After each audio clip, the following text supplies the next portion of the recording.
Hyderabad Golconda cross రోడ్డులోని Hebron church వద్ద ఉద్రిక్తత నెలకొంది. చర్చి ఆధిపత్యం కోసం చర్చి సొసైటీ ట్రస్ట్ వర్గాలు వీధికెక్కారు. హెబ్రోన్ ట్రస్టుకు సంబంధించిన కొంతమంది వ్యక్తులు చర్చి వద్దకు వచ్చి గేటు తాళాలు తీయాలని గొడవ చేశారు. హెబ్రోన్ చర్చ్ ట్రస్టుకు సంబంధించిందని, సొసైటీకి సంబంధించిన వ్యక్తులు బయటికి రావాలని కేకలు వేస్తూ గేటుకు వేసిన తాళాలను కొడుతూ నినాదాలు చేస్తూ గేటును బలవంతంగా తోయడానికి విశ్వ ప్రయత్నాలు చేశారు. పోలీసులు రంగ ప్రవేశం చేసి ఇరు వర్గాల ప్రతినిధులను వెళ్లిపోవాలని సూచించారు.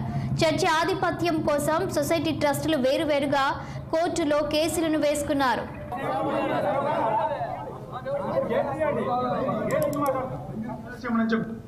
చాలా మంది రాయలసీమ నుంచి గుండాలను తీసుకొచ్చి హెబ్రోన్ చర్చ్ మీద దాడి చేయడం జరిగింది. ఉదయం 10:30, 11:30 సమయంలో. ఆ టైంకి సుమారు 200 మంది బయట నుంచి గుండాలు వచ్చి హెబ్రోన్ గేటు పగలగొట్టి లోపలికి రావడానికి ప్రయత్నం చేస్తే ఇక్కడున్న మా సొసైటీ సభ్యులు లోపల ఉన్న వాళ్ళంతా అడ్డుకున్నారు.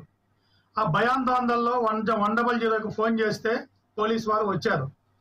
వచ్చిన చేత బట్టి పోలీసు వారు వచ్చి వాళ్ళందరినీ, గేటు బయట ఉన్న వాళ్ళందరినీ ఎల్లగొట్టడం జరిగింది. వాళ్ళు కనుక రాకపోతే చాలా ప్రాణ నష్టం జరిగేది, చాలా మంది గాయాలు అయ్యేటోళ్ళు, లాండ్ ఆర్డర్ ప్రాబ్లం అయ్యేది, చాలా మంది సొసైటీ సభ్యులు, ట్రస్ట్ సభ్యులు కొట్లా